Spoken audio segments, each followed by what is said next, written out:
All right. Welcome, everyone, to the Confidence in Crisis webinar series. I want to appreciate everyone continuing to show up for these.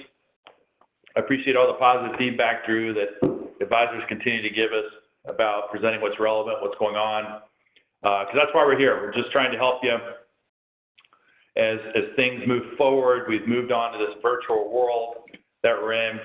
We want to continue to do this to help bring some best practices and some ideas and some success stories so that we can continue as business as normal here. So our first guest tonight is Mr. Dan Gam. Now, we've got the clean-shaven version here on the screen of Dan. You guys see him on his picture there. He looks like he's trying to go maybe a little goatee there with some facial hair. Dan, how's it going with you in Providence, Rhode Island right now? We're doing well, about 60 degrees. They've banned all razors in Providence, Travis, so there's no shaving going on. All right. Well, I'll send you. I got an extra razor considering I don't use one. So I've got Dan coming on. You know, Drew, last week we had Dave Mazzetti talking about a recruit that he brought on in the midst of this, Armando. Dan you brought someone on the same day, wasn't it, Dan? Yeah, Friday. Yep. So give us a little background on where the recruit came from. I think his name is Greg. Yep.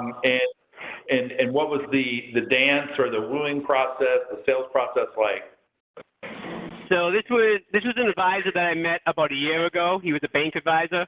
Wasn't ready to come on yet, was having some concerns about if it was the right time. He had some issues with his bank about when to jump. We've been in touch consistently throughout the year. I probably have talked to him over the last 12 months, probably once a month at least. He finally decided the bank environment was getting really bad. They were forcing him to do certain things, and he called up and said, I think it was in February, called up, said I'm ready to go, and we got him all set up. We figured out the best way to move and pulled the trigger, and Friday he came on, and we started getting him onboarded. So what was there, tell me about that last month going into this, because he made that decision, and then of course we've had the quarantines, people moving virtually. Was there any hesitation on either your part or his part? He was a little concerned that this wasn't a good time to come over because of the markets. And actually, in talking to the outside counsel that Ameriprise gives us, the attorney said this is the best time to come over because courts are closed and the bank can't put a TRO on you. You can, you call your clients, and if they object to you calling your clients, there's nothing they can do right now anyway. And so we spent the last month really figuring out the best way to do it so that the bank would have no issues. We talked about how it would work, talked about the systems we had in place to get him over, how we get his clients over, and we just spent a full month really talking a lot about how to execute in a good way. And right now we've got more money committed to coming over. We actually just had our first 3 accounts come over today. More money committed to coming over than we actually thought he'd get in the first 6 months.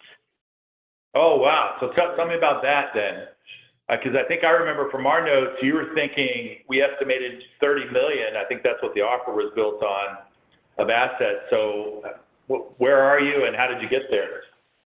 So the offer was built on him bringing over $25 million. He got a bonus if he brought over $30 million. He's now expected to bring, right now we have committed about $32 million just from the clients he's talked to. And of course, we're going to be doing a bunch of events for him and get prospects and more clients. It's really just been, he's been working really hard. He spent basically the last week smiling and dialing, and what he's done is he's basically just called his clients, fairly similar to what Dave did, called his clients to get them on board. We then followed up to get the information to set him up as clients. We then uploaded applications to them, the ones that had statements. They sent us their statements or they electronically uploaded them for us. And so right now we've got applications being signed and money coming over. Excellent. Excellent. And so And now it sounds like you're doing the account process. You said you had your first 3 accounts that came over. Is that what you said? Yeah, that's what I said, yeah. Okay. And just so, one more thing to add to, one thing to add to that, Travis, you talked about doing it in a virtual world. It's, we're using the Skype for Business. We have team meetings every morning, so we're able to touch base on what Greg did the day before, what the team has done, what we need to do the current day and the next day to get things continue to flow. So we are using our resources as much as possible to make it as efficient as possible. Okay. Excellent. Excellent. What are some things that you've learned through this process, Dan, that you think our group should hear from you about? Communication is key, because especially in this world, we're not in the same office. The more communication, the better. Systems are huge. It's making sure that everyone knows what their role and responsibility is. I think those are 2 big things to take away from it. Use technology as much as possible. So we made a huge effort to get all these clients on Ameriprise.com so we can upload applications, and so use technology as much as possible. Yeah, I think that's what I've learned from a lot of advisors, that their takeaway from living in this virtual world, Drew, and I'd love to hear your input, is that what they're seeing now is all these tools and resources that were made available are now being used. Yes. And it's creating a lot more efficiencies. Well, I would say it's creating a lot more efficiencies, and what we're seeing is it's allowing a lot more capacity for our processors to do more. Mm-hmm. And, you hate to say it, but, Dan's like me, the buck stops at his desk and his practice, just like here. And probably it's the advisors holding the technology back as opposed to anybody else. Yeah. And I think, as a firm, I would expect to see Ameriprise have a lot more productivity, and I think each one of us in our firms will have a tremendous amount of productivity as well. What we're seeing, Dan, I don't know what you're seeing, is probably we had a lot more capacity available than what we thought 35 days ago. Yeah, because, my meetings don't take nearly as long when we do it virtual versus in person. And so I think, and we can get a lot more done. Everyone can, they're not as distracted. They're doing things on their own. I think I agree with you, Drew. I think there's a lot more capacity to work virtually. Yeah. So Dan, I think the next phase you're in with Greg is, now that he's getting commitments on these dollars, we talked about on our coaching call this week, it's now really helping him adapt to kind of the Dan Gam way, the Ameriprise way of doing business. Right. So we started that today, and that's where Skype for Business came in really handy, because I was able to walk him through, I was able to share my screen and walk him through exactly our systems for meeting prep and follow-up, and show him exactly what the team does. If we didn't have Skype for Business and share my screen or with WebEx, it would have been really difficult to do it virtually, but being able to share your screen makes it a game changer. Okay. Excellent. Well, Dan, one last thing before we let you go. I'd like for you to share with the D2 community your upcoming virtual events. I think you're hosting a musician, kind of an online concert, and you're also doing a cooking class. Tell me about that. So I'm stealing ideas from everyone, including Travis and Trevor. So really what we're going to be doing is the 2 events we're setting up now over the next 2 to 3 weeks. We're going to do a virtual concert, and we're going to do a virtual cooking class. And really the way we're going to set it up is through WebEx, and we're going to invite everyone to a concert. We have my daughter's best friend is a singer, so she'll be doing the concert. When the concert's over, we're going to be emailing everyone, basically saying, thank you so much for attending. Here's a $25 Uber Eats card that we want you to use to support your local community. With in this time, it's really difficult for all the restaurants, and we want to thank you for supporting us in the little community. And what we'd like you to do is please share with us on Facebook how much you enjoyed our concert, and share it with your friends and family. So we wanted, we normally, when we do events, we have giveaways for shelf life. We obviously can't do that, so there's a nice way to give something to the clients, help them support the community, and try to get some online exposure as well. Awesome. Great ideas, Dan. Love that for you. Keep us posted. I've heard that singer. You sent me some songs. Yeah, I sent you the songs, yeah. That's right. Pretty groovy. Well, Dan, hey, I know it's a big holiday for you, and I know you got to get with your family for Passover. I really want to thank you for sharing what you did tonight, and good luck with bringing Greg over and your upcoming virtual visit or virtual event. Thanks a lot, Travis. Have a great night. Thanks, Dan. You too. So there again, D2 community, we've got people out there, business as usual, doing it differently, bringing on new advisors. I love that. The courts are closed. Yeah, I want to get that lawyer's name. That's phenomenal. He can drum up some business. That's right. That's one way to look at it. Now's the time to come over. We can't do any court orders. All right. Well, our next guest here is Trevor Shakiba, straight out of Houston, Texas. Trevor just joined our team this year in January after selling his practice. You may have seen several of his videos he's put out doing the D2 Marketing Minute. Trevor, how the heck are you, my friend? Hey, I'm bullish. Excited to be here with two very, august hosts, and you, Andrew Watson. Hey, I like the way you're kissing up. That gets you points, my friend. Yeah. So, Trevor, I have my notes here. You gave me three different things to talk about. I'm not sure what the real agenda is. Your first one was why Scotch is better than bourbon. Now, that's how you get kicked off a call like this, because it's why bourbon is better than Scotch. But all joking aside, talk about the mindset right now. How should people be thinking about marketing? Yeah, I had a great call with another advisor who's actually really successful. And, I was putting out all these marketing minutes and how I would be going about it and why it's such an unbelievable opportunity. And his question to me it actually caught me off guard, and it was the fact that he was struggling going from defense to offense. And so it makes me pause and think about that. And what I talked to him about and what I just recently put out on one of the Marketing Minute deals is, two things. Have you really clearly defined your why? Not just, hey, I want to grow my practice, GDC, assets, flows, and everything, but why are you doing this? Do you, down deep want to help more people, right? And the second, I think, is everybody on this call should understand internally that they are one of the top 1% of advisors when it comes to advising people on how to achieve their most cherished financial objectives and goals.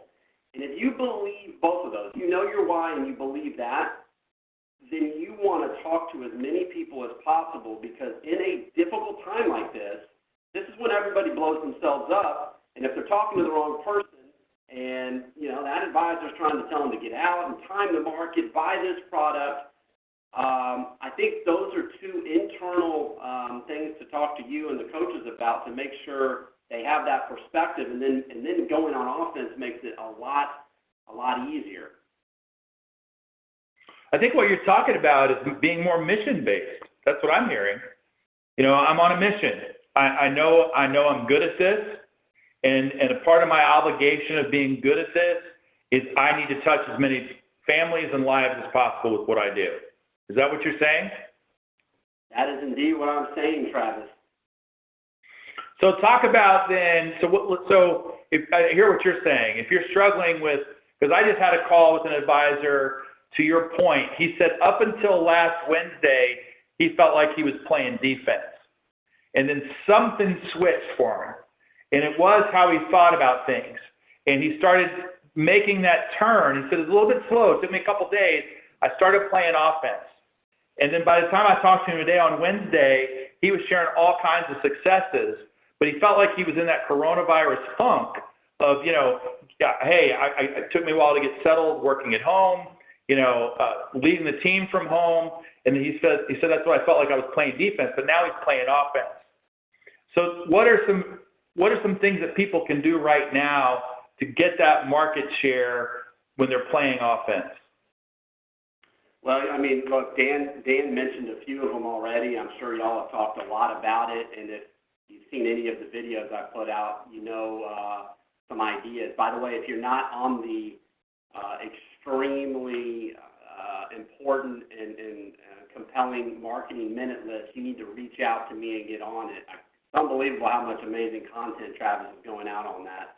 But so the first thing I would say here is that this is a historic opportunity. In fact, John and I are doing these webinars for different market groups right now. We're like on this webinar World Ameriprise tour, so we've talked about it a lot. But why is it a historic opportunity? Well, number one, you have the ultimate catalyst to drive people to do something. Most people are not going to think, wow, I need to work with a financial planner, especially when the market is doing what it did last year, right? So you have a catalyst. Number two, you know where everybody's at. I mean, when have we had this where we know where some phenomenal prospects are? There's no doubt where they're at. And then number three, everybody is so deeply concerned and doesn't know what to believe. So let me just reiterate, this is a once-in-a-decade opportunity to gain market share. It's like 08-09, and the first and biggest thing you can do is communicate. I'm not going to hit on that much, but if you're not communicating with your clients, you're missing a huge opportunity. If you think you've done enough communication, you need to do even more. And it can't just be through email or a text message. You've got to, hopefully the best way is to virtually connect with them. But a conference call is good. And then add value, right? You've got to add value. You can't just immediately start talking about referrals or reaching out to prospects. Add value, give great content. And then I would be having the referral conversation. And then I would leverage social media when you do, this Uber Eats marketing, which I don't know if I have time to kind of go through, but I've assumed everyone's heard that. And then finally, the prospect piece. If you offer the opportunity for a cup of coffee with you virtually, breakfast, lunch, dinner, support the local community, that is an easy way to get in front of people and offer that distraction. I already mentioned it. My advisor offered a distraction. I was glad to take it, even though I probably know more about financial planning and the market than my advisor.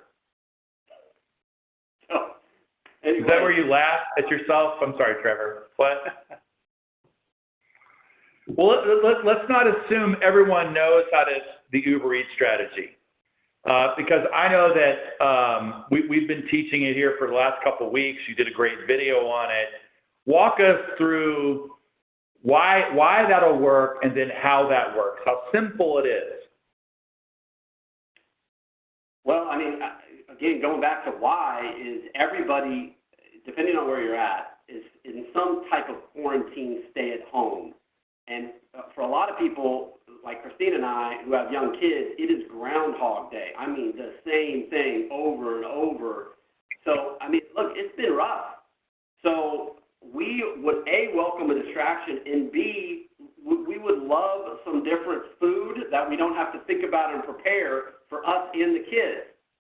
Then you're supporting the local economy. Think about how many people in restaurants and bars. I mean, it is very difficult when you're forced to shut down, and we know most small business owners are really in a tough spot.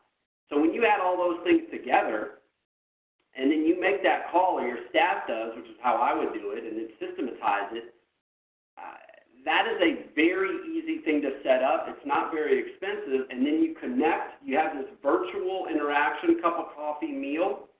It's a powerful thing. Now, once you have it set up, you do need to have an agenda. So my advisor did this, and I kind of was talking to him and coaching him through that. I don't know if you want to get into that, but it's not. You don't want to have a virtual hangout if there's supposed to be an actual value. You've got to add value, and then you go into the ask of referrals, and then would you do me a big favor and share this on social media by taking a picture of the bottle of wine, the meal, my face on the screen, and tell everyone how great I am. Yeah, no, I think that's great advice. I know that this just isn't working in our industry. My wife started doing this at Studio Slant. They call them porch parties.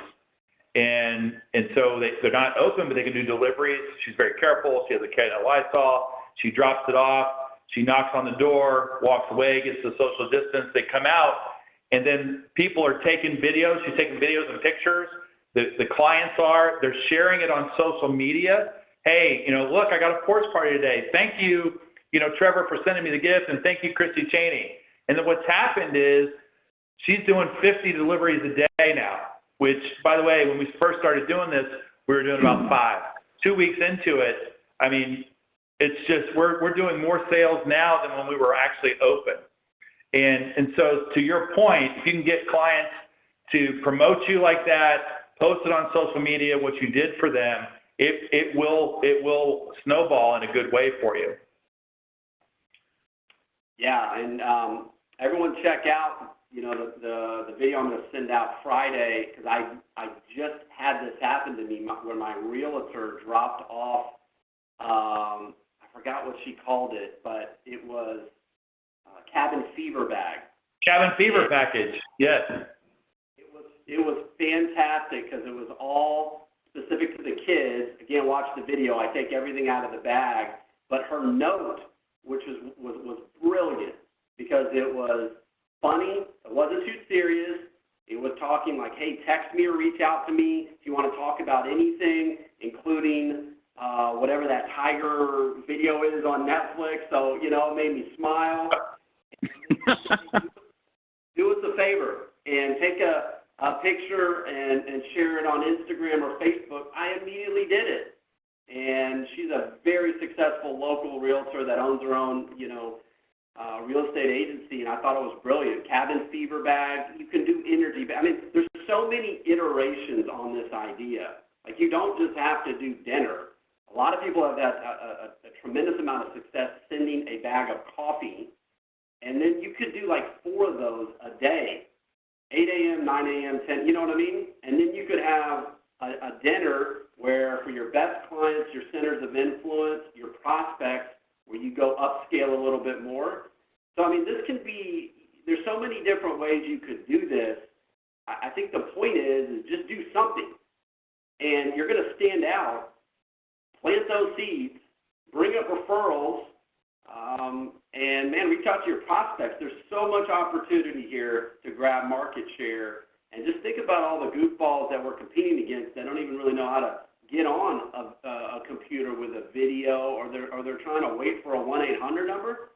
I mean, Travis, I'm so motivated right now, I may try to get back into business. Well, Trevor, this is great stuff. I look forward to seeing the video, because Trevor sent me a picture of that care package and the note.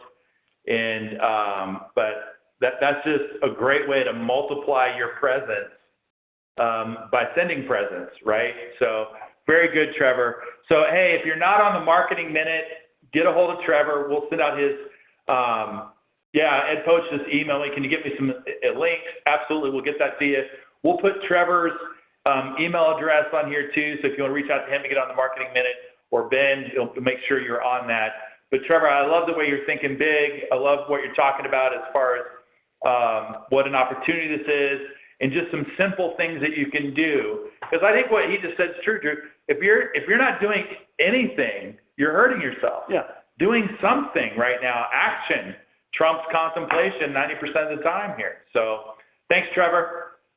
Yeah, all the best. Be bullish. All right. So speaking of Drew, let's go to you here. You've been talking about things that have been going on in the investment world, as well as some of your own successes in marketing. So why don't we talk a little about marketing first to kind of piggyback on where we were with Trevor. What are some successes you've had recently? We've had really good feedback on the top shelf prospects that we've sent that material out. We've had immediate kind of them reaching out to touch base with us. That's worked well. We had another referral just call in, drop everything off in our vestibule. We have it sanitized. a quick call. She signed up to ACAT, all of her accounts over from a regional brokerage. That took about maybe a total of an hour from like the first time she called till she electronically signed everything. You know, one of our younger advisors, he's really attuned to the technology, and from start to finish, from an application, I'd say, no, from a new client, an application, setting up the bank to $50,000 in the account in 16 minutes. Wow. So, you know, as we were saying with Dan, you know, there's capacity there. We took advantage of that. Trevor, on the marketing, you know, we're trying to do something every day to kind of set ourselves out there. I agree with the surround sound approach that leverage social media, leverage what you can do virtually, ask clients for their help as well. And as you know, Travis and I, we were talking this morning in our ELT meeting, you know, really what we want our advisors here to focus on is blocking and tackling. Seeing, speaking with clients, providing them value that they can understand and interpret it for them in their own way, then ask for the business and ask for the referral. You're going to get a lot of good flows. You know, through March, our net flow numbers were really good. I know we just got another report in. It was over $1 million for this week. So basically, you know, April's off to a good start. We're out there beating the bushes and getting that business brought in. We continue to do the call-in teleconferences twice a week. We had another one last night. I got lots of very, very good feedback. The consensus that I'm getting is it really resonates with them. Be calm, you know, to kind of go into what Scott talked about a week or so ago. It's better to read the news than to watch the news. I'm trying to bring clients back to the facts and also focus on something that's beyond, you know, tomorrow, next week, next month. And once we get out, and when I call, you know, say that, you know, 1 to 13 month time frame, things will look a lot different. So that's been a consistent message, along with letting clients know, look, you know, things may get a little bit better or worse before they get better, to try to set that expectation that they don't have their expectations kind of dampened. So we found that's been consistent messaging that's working well. All the AFAs are using that as well, and so they've gotten, you know, similar results. So yeah, so great. I mean, there again, you're hearing action, action, action, action, and followed by action is getting results. Yes. And so trying to figure out something new or repeat each day of things that have worked on the marketing side. Yes. So if you don't have time, I know in my coaching calls this week, going back to the advisor I just talked to, he kind of felt like he was in that funk for a while.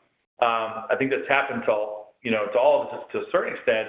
But I think if you want this to happen, you got to dedicate time every day. Yes. And so it's a good practice. When do you start thinking about what you can do in marketing? Is it early morning? You're kind of dictating, or? Generally, first thing in the morning, what I want to do, you know, we have a meeting at 9 o'clock. So my ideas are, if they're not 100% formulated by 9 a.m. our time, they're about 90%. Then I have our marketing person kind of come back on what we're going to do. You know, today's message, we wanted to get a message out to the client base in general, and then really we're also going to kind of step up. We have a Twitter account, but we're going to start doing more things on Twitter, along with what we do already on Facebook and LinkedIn. Okay. So you know, we have our conference calls recorded now, so those can be uploaded. We're working on a video. So typically, you know, I'll give our marketing guy a pretty decent-sized list on what I want him to work on for the day and for the rest of the week, and what the time standard is. So, you know, the best offense a lot of times is you know, create a turnover. So you're on defense very little, do an onside kick, but basically kind of keep it moving forward instead of kind of being back on your heels. Okay, good advice. What about on the markets? What are you seeing as far as, you know, it's been kind of crazy how it's actually spiked upward. Yes, of lately? A couple of themes are very much kind of coming to the forefront. It does appear that we're kind of range bound on the S&Ps between, say, 2238 on the low end to 2750 on the high end. It'll probably take some better news to kind of bounce out of that. The other thing that's noticeable, and this was really noticeable if you have a BlackRock wholesaler, they had a really good piece last week about this. It kind of really delineates who does better coming out of recession, long-term investing. Growth has done much better, and I think even after the day, the NASDAQ really is maybe down 8% year to date. It's pretty unbelievable how quickly that came back. Mm-hmm. So one thing to think about is think about technology differently. Most of us on this call have a little bit of gray hair, and we think technology, boy, that's a sector. I think what we need to think of things differently. Netflix is not really a technology company. It's kind of an experience company. Mm-hmm. You're looking at Amazon. People are thinking that just like they did at the corner store 25 years ago. So even though these may be in our minds as 40-plus-year-olds, tech, really we're starting to live in a different world, and things will continue to be delineated. We also know that REITs got hit really, really hard in the downdraft, and some of that appears to be one. I think most investors are fighting the last battle in 08, 09. Anything with mortgages and REITs just got destroyed. I think, as everybody knows, the Fed this time has come back and they've made a pledge not to let that happen again. They stepped into those markets, and REITs have had pretty strong moves a few days, and you can go back and look. Those are days that the Fed is in actually buying the collateral, buying the mortgages from the REITs. So we feel like those things will definitely kind of come around as well. And what we're focusing our clients on is just dollar cost averaging, letting them know we don't know where the bottom is, but we feel like we're in the neighborhood. So we're just going to kind of hedge our bets, make small investments every week, the duration that this thing lasts. If it looks like it's getting better, we'll kind of move forward. Areas, if you want talking points, especially if you've got clients that are looking for the future and thinking about businesses that don't really have slowdowns, Standard & Poor's, which is now CFRA, right on your Thompson site, April 6th, they had a great report on companies that do 98% or more of their business with the federal government. Mm. That's a hard business to shut down, and it was very constructive. We got some ideas out of that as well. So there are other businesses like ours that are thriving, and even though this virus is kind of shutting things down for a lot of small businesses and large businesses, there's a lot of businesses that this will just be kind of a bug on the windshield. They may miss a little bit of days at work, but their main customers are going to continue to pay them. Okay, so some great investment themes. If you want to get some more information from Drew, just send the email on that. Last thing, and really we just want to mention this to reiterate what we said last time, is the CARES Act Payment Protection Program. Mm-hmm. Drew and I firmly believe you should be applying for this. Without a doubt. And listen, I've there again been on several coaching calls this week, over the weekend talking to advisors. I get it's been a frustration for a lot of people who've tried to apply or are trying to apply. Won't get into commentary or opinion on that, but I just think you should be applying for that. The other thing is I've gotten some questions around the Ameriprise Assistance Program, and I actually got some answers on it that was embedded in an email with a lot of other commentary. And so Kim Hoverston, who's in charge of this, I exchanged emails with him today. They are working on like a one-pager that explains everything around the Ameriprise Assistance Program. It was funny because he asked for the timetable, and I don't know what the timetable is, but the guy who was reporting to Kim said, yeah, we're on target to hit our timetable. So I don't know what that is as far as getting that out. So it's going to be my next question. I'll email them tonight.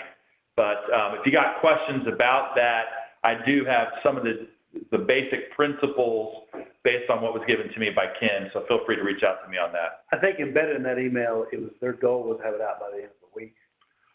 Yeah. So, I'm hoping so, but that's what I want to clarify, that they'll have something out that's a little more formal. and a couple mentions on not just PPP, but this really, I would encourage everyone to think about this as this isn't going to be the last time something like this happens, but this is kind of almost, I don't want to say it's a scrimmage, but it's the first game of the year. So there's never been a better reason to have all your books and records in order. Yep. Because you don't know when that's going to be needed. It's always good to have a relationship with a really good banker, but it's also good, I think a best practice too is to have more than one banking relationship. Won't hurt you, and it's definitely paid off for us, as one bank's very much on top of it and will get more of our business. Another bank is a little bit behind the times. And I think, one of the things to think about as a business owner is use this time as a way to leverage your relationships with your banker, because this probably, they can generate leads for you. They can also be a trusted ally when you need capital. But this is a great, I would say, first game of the year to know what you need to do to be prepared for when this comes around again. Well, and I think have a strong relationship with this banker. If you think about this, you've got clients, they absolutely need this payment protection program. Yes. That banker is literally the conduit, the delivery to the check. The lifeline. The lifeline. Think about how solid that relationship is going to be for that business, knowing that banker is the one that delivered that for them. There will be an emotional attachment to that. And for the bankers who are doing it well, much like I feel like our banker is, keeping us informed, was very proactive things, I think, to your point, that's going to be a great center of influence and advocate based on just what they're doing with their work to get you to probably some other small businesses. And I would just say one more thing, and I said this too at an interview today with a local micro news agency, is, realize these banks typically aren't set up for this, so have some patience with them. Most banks, their bread and butter is mortgages. It's not commercial lending. This falls into commercial lending. They're probably pulling people off the mortgage desk to help out. So, realize this is new to them as well. And I think they will appreciate that understanding just like we appreciate it when a client tells us, right, hey, I know you're swamped. I just wanted to say, is there anything we need to do? And when you tell the client, no, we got it covered, that's all they do. So keep that in mind and reciprocate that respect for them too. Yeah, great advice. All right, Johnny Randall, Chief Coaching Officer. One insight just to piggyback on the Ameriprise Assistance Program there. I just learned today that if you get that, you can refinance that through a lender, which typically has 10-year payback periods. Pretty interesting. Just learned that a couple hours ago. So if you're looking to load up some capital and do it while rates are pretty low, now you're not going to get the Ameriprise 0% rate. They're probably going to be in the low 5s, 5.25, 5.5. But still, though, if you're looking to generate some capital here, that's an interesting one. So, yeah, reach out to your coach to learn more about it if you need to talk through it. And, of course, talk to your FVP if you want to be part of it. So I've got a couple great segments today. We've had this theme of keeping your performance level high, which is really critical now in these important times. But these are different times. And also got a message just around how to keep your energy up and really exceed your goals for this year. So I came up with this new theme called Stress Sniper. And all of you are experiencing stress. I hear it often in calls. I'd say just in the last week, a little bit last week, it's starting to wear on people, especially those of you that are home, like Trevor talked about, like I'm experiencing home with kids. It is Groundhog Day, and it gets wearing, and putting in extra hours is a lot. Just the different work environment is a lot. So one way to just think about this is stress is the external force. That's the external pressure applied to you. As human beings, we interpret it as anxiety, which we internally put upon ourselves. So no matter what's going on around us, how we interpret it and how we boil up the anxiety or not inside of us is what we can control. So First of all, as a stress sniper, identify your sources of stress. There could be specific clients, a certain point of the day that you're feeling it. Whenever it is, start to develop some awareness. Where are you feeling it? Where are you sensing it? Where are your muscles tightening? Where's your blood pressure increasing a little bit? What is the source of the stress or the anxiety you're experiencing? Because if you're aware of it, then you have a chance to do something about it. You know, you can reduce it. You can eliminate it. I had a great conversation, my first call this morning with a great advisor, just really realized, oh my gosh, I have these group of clients that are really needy. They cause me the most anxiety. And you know what? I'm not going to be working with them anymore. And if I was free of those people, I wouldn't have the stress that I've been experiencing the last couple of weeks. So whatever it may be, the people, the time of day, when is it that pressure is being applied to you, or your blood is boiling with extra anxiety? Let's get rid of that. That is the biggest energy vampire that's going to hold you back. So on the flip side of this, I also think it's great to add in what are the things that boost your energy. I love what Trevor talked about, going back to your why, maybe revisiting your vision board. What's most important to you here? Because these things will really give you fuel. You know, your passion for what you do, your why, they give you energy. So if you can remember those every day and start your day or kick it off after a break with what's most important, that can really give you fuel. So whether it's your dynamic game plan, your 10-year plan, vision board, whatever's going to drive you is huge. And listen, no one is reducing or adjusting their 2020 goals. That's bullshit. Everyone here can exceed their 2020 goals. These minimal obstacles in your way, everyone can do it. So just keep the energy high, take more breaks, be aware of the energy vampires, the stress, anxiety sucking away at you.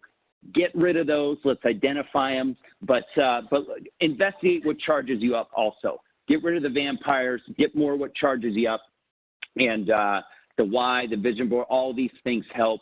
Maybe an inspirational message, a video. Make all these things part of your routine. And just remember, it's a new routine.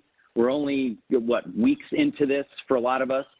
So it's still pretty new, but we'll figure it out. Our days, our weeks need be a little bit different, but let's sniper what is sucking away energy and what's going to give you energy.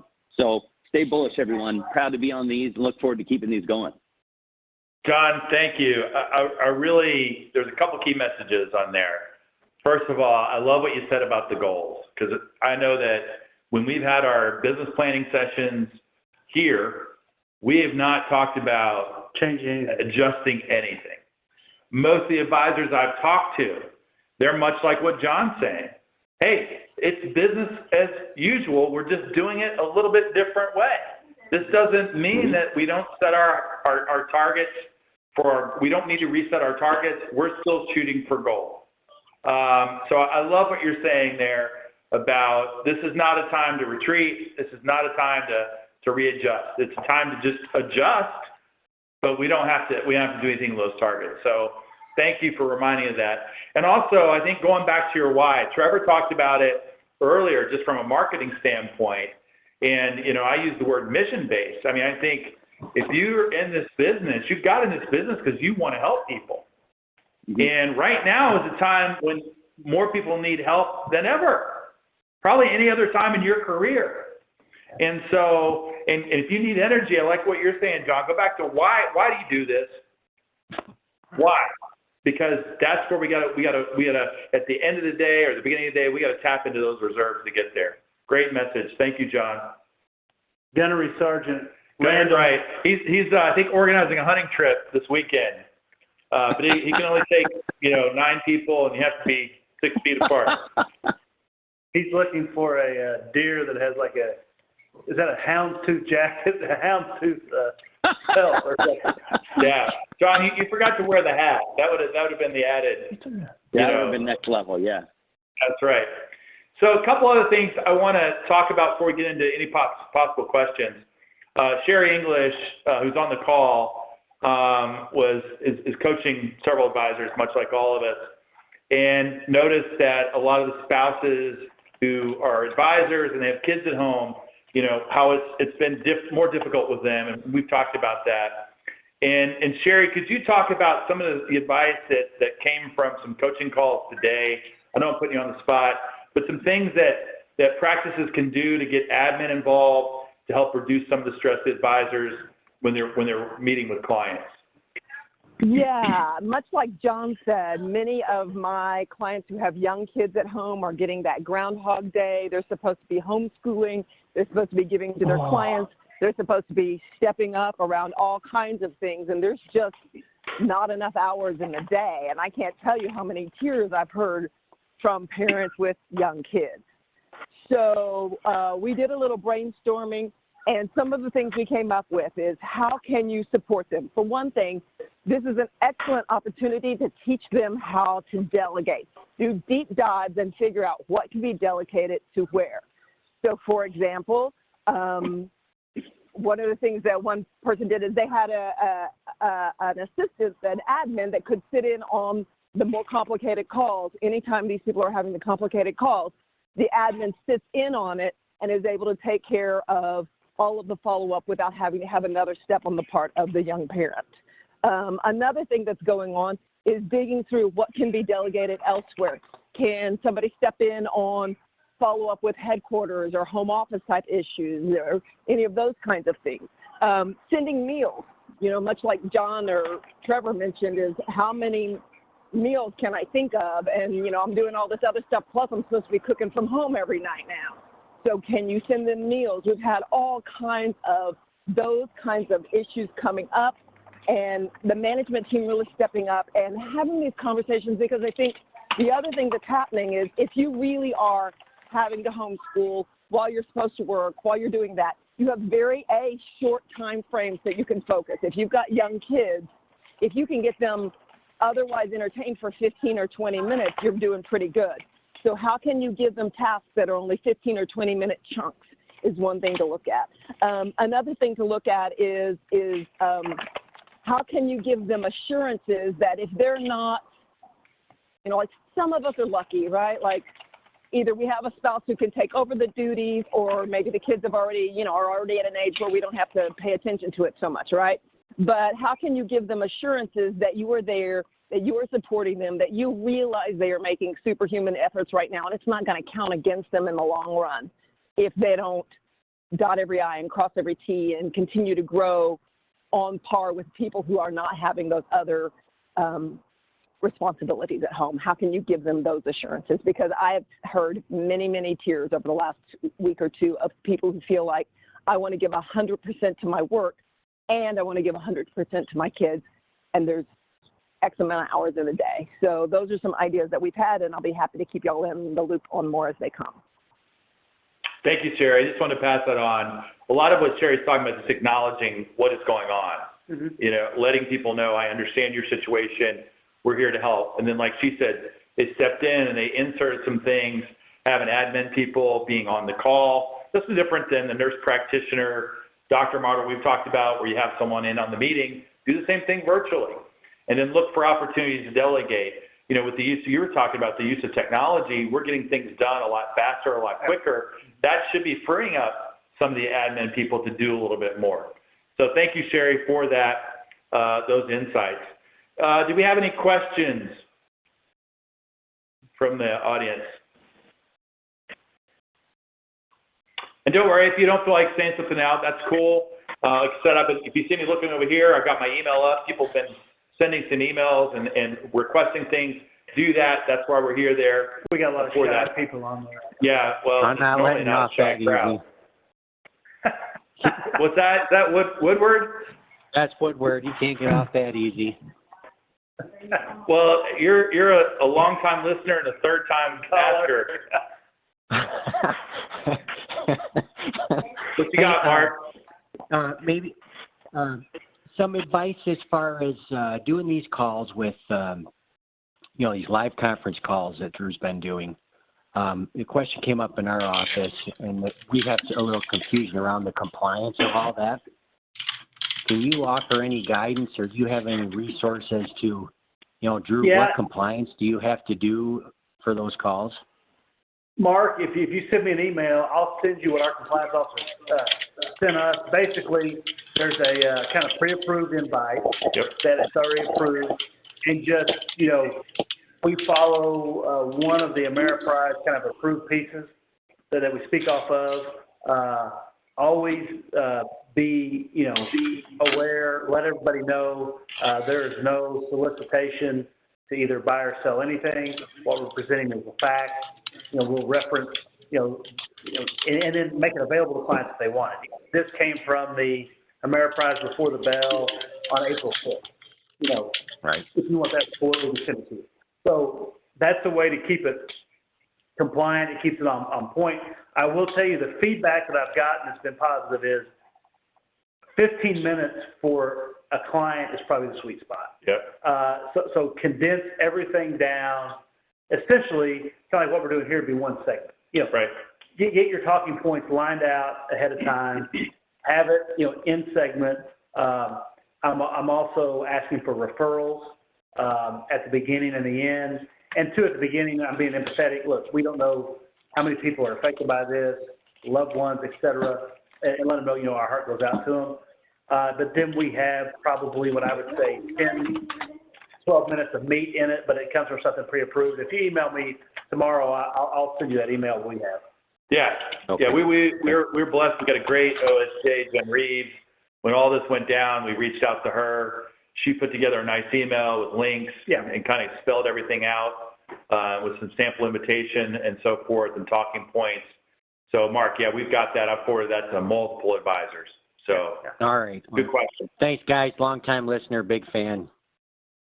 Thank you. We'll get you. Go Irish, man. We'll get him some bumper music. We'll get the Notre Dame fight on to be his bumper music when it comes on. Woodward and Watson share. They've got their pedigree from Notre Dame. So, any other questions?